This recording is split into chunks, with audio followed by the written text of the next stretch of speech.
Então nós vamos entender onde foram escritas essas cartas, né? Primeiramente, já falei que foi em Roma, na prisão de Roma, mas há um detalhe muito importante que nós precisamos entender dentro do ministério do apóstolo Paulo, que ele passou por 2 prisões, né? Ele passou por 2 momentos de prisões no decorrer do seu ministério, né? Do seu ministério missionário, do teu ministério apostólico. Primeira prisão, né? Vai estar registrada aí no livro dos Atos dos Apóstolos, capítulo 23 até o capítulo 26, né? Quando ele passa ali pelo governador Félix, pelo governador Festo, né? Por esse período, sendo jogado de um lugar para o outro para fazer declarações de um lado para o outro, até que ele apela para Roma, dizendo ser um cidadão romano, né? Um cidadão romano, ele é de Tarso, lá na Cilícia, né? Paulo de Tarso, na Cilícia, e naquele tempo, né? Essa região era considerada romana também, né? E Paulo então apela para ser ouvido em Roma pelo fato de se tratar de um cidadão romano. O cidadão romano, dentro daquele contexto, ele era muito respeitado, né? Não poderia se tocar no cidadão romano, né? Porque senão as penalidades seriam devastadoras, seriam cruéis as penalidades sobre aqueles que tocassem num cidadão romano. Então vamos lá, a concepção clássica confere as chamadas epístolas da prisão ao período em que Paulo esteve preso em Roma, tá? Então, o período da prisão se refere às cartas da prisão, se refere ao período em que Paulo esteve preso em Roma. Vamos começar pela carta de Éfeso.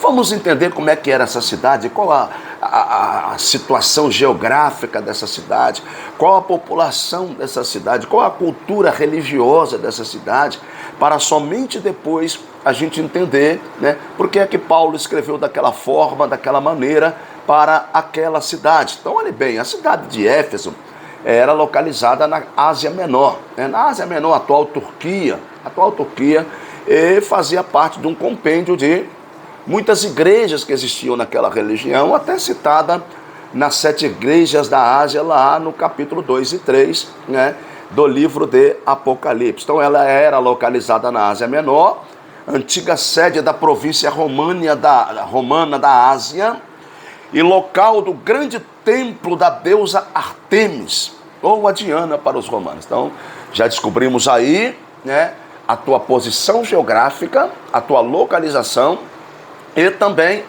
a tua cultura religiosa, né? Além de também entender a tua postura política. Será ela ligada a Roma, né? Se era uma província romana, era uma cidade de destaque. Roma estava no auge do seu império, né? E por esse motivo, Éfeso era uma cidade de destaque, né? Temos aí a deusa Ártemis, né? Ou a Diana dos Efésios, né? Como era falada lá pelos romanos, e essa deusa, ela era super adorada, né? Havia sacerdotisas do sexo que desciam para a cidade no cair da tarde para devorar os homens, digamos assim, usar uma palavra bem literal, né? Para acasalar com os homens daquela cidade e levá-los à prostituição. Então, era uma cidade onde a pregação do evangelho seria, né, um pouco mais dura. Nós vemos lá no capítulo 19 do livro de Atos dos Apóstolos, da história da igreja, que Paulo esteve na cidade de Éfeso, né? E ali até combateu com alguns exorcistas, alguns mágicos daquela cidade, porque esse tipo de cultura, né, religiosa também existia naquela cidade, né? Não era somente a sacerdotisa do sexo, mas era também os mágicos, os feiticeiros que se alocavam naquela cidade para tirar algum proveito disso sobre os seus habitantes. Então a dificuldade de Paulo em escrever para essa cidade é muito grande. Ele está anunciando a Cristo, ele está anunciando Jesus Cristo, Filho do Deus Altíssimo, e ele vai ter que falar, dizer, provar que esse Jesus, ele é superior a todos os deuses que aquela idolatria, aquela cidade idólatra, né, adorava, né? Isso é muito importante a gente entender isso, que quando, né, aqueles feiticeiros exorcistas, eles vão expulsar um espírito de uma pessoa, O próprio Espírito fala na boca da pessoa dizendo: olha, eu conheço a Jesus e bem sei quem é Paulo, mas vós, quem sois? Então, o apóstolo Paulo já era conhecido até no mundo espiritual. Até mesmo no mundo espiritual, entre os principados e potestades, ele era conhecido, né? E esse fato de ser conhecido, de ser um mensageiro de Cristo, dotava ele de uma autoridade extraordinária, que ele vai usar para escrever a estas cidades. Olha bem, em Éfeso havia iniciativas culturais, como escolas filosóficas, né? Escola de magos e muitas manifestações religiosas. Olha o compêndio dessa cidade. Olha a estrutura religiosa dessa cidade, né? Junto com Mileto, ou Tales de Mileto, né? Éfeso é considerada uma dos berços da filosofia, né? Ocidental, né? Através de Heráclito, né? Um grande filósofo, Heráclito, né? Que nós também já estudamos no decorrer aí da nossa vida, sobre alguns desses filósofos aqui, né? Tales de Mileto, quem nunca ouviu falar de Tales de Mileto? E essas ideias filosóficas imperavam dentro da cidade de Éfeso, né? E para combater aquilo, para colocar na mente das pessoas que Jesus era superior, né? Terá que se cumprir o que Paulo escreveu lá em 1 Coríntios capítulo 2, né? A minha palavra e a minha pregação não consistiu em palavras persuasivas de sabedoria humana, mas em demonstração de espírito e de poder.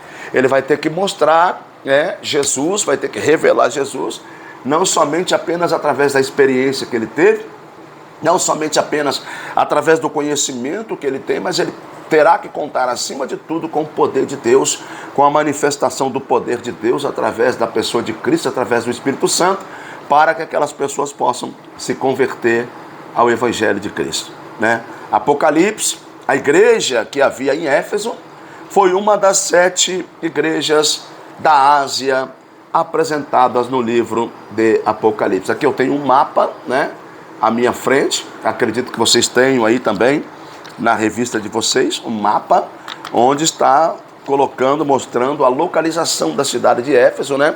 Ali entre Esmirna, entre Sardes, né? Entre Mileto, né? Ali perto de Troia, né? A cidade de Éfeso se centralizava nesta região, tá? A representação dos 3 elementos da Trindade na salvação. Então nós vamos ver aqui também, né? A representação dos 3 elementos da Trindade, os 3 elementos da Trindade se manifestando, né, nesse processo de salvação.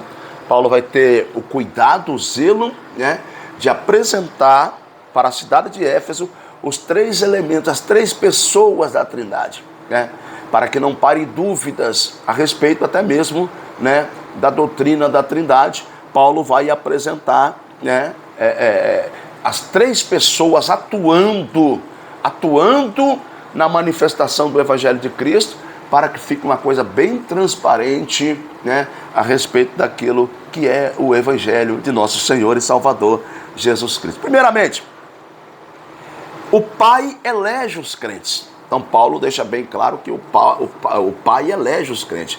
Tem uma citação aí em Efésios capítulo 1, versículo 4. Capítulo 1, versículo 4, ele apresentando o Pai, como ele diz, quando ele diz da seguinte forma: como também nos elegeu nele antes da fundação do mundo, para que fôssemos santos e irrepreensíveis diante dele em amor. Então ele está falando que Deus, o Pai, né, nos elegeu antes da criação do mundo, antes da fundação do mundo, né, através da pessoa de Cristo, porque Cristo viria, né, anunciaria o teu evangelho, anunciaria que aquilo ali era um propósito do Pai, né, uma missão dada pelo Pai, e através da aceitação desta missão, né, todo ser humano que o aceitasse de fato, né, sendo transformado numa nova criatura, dando vazão para isso, dando lugar para essa transformação, ele seria então, né, alocado, colocado dentro desta família, dentro desse contexto de salvação proporcionado por Deus, o Pai.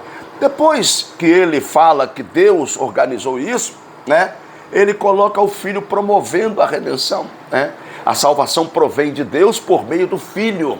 Olha que coisa linda.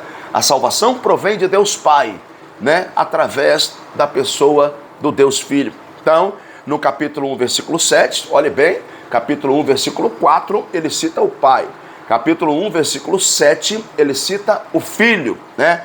Em quem temos a redenção pelo seu sangue, a saber, a remissão dos pecados, segundo as riquezas da sua graça. Então aqui, ele já vai falar do sacrifício vicário de Cristo, né?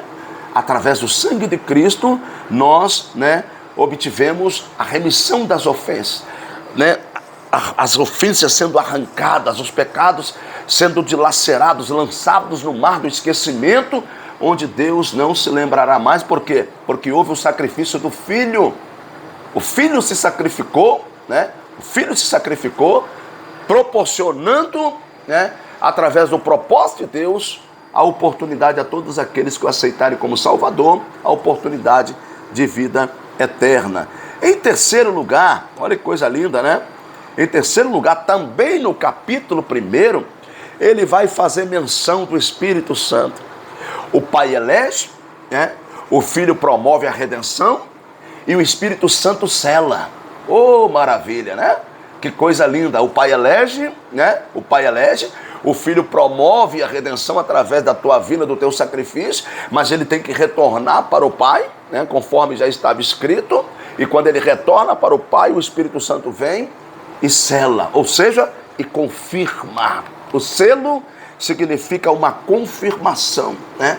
O selo significa que aquilo ali está confirmado. Então, olha bem, capítulo 1, versículo 13. Em quem também vós estáis depois que ouviste a palavra da verdade, o evangelho da vossa salvação, e tendo nele também crido, fostes selados com o Espírito Santo da promessa. Que coisa extraordinária é a carta de Paulo aos Efésios, né? Que coisa linda é a carta de Paulo aos Efésios.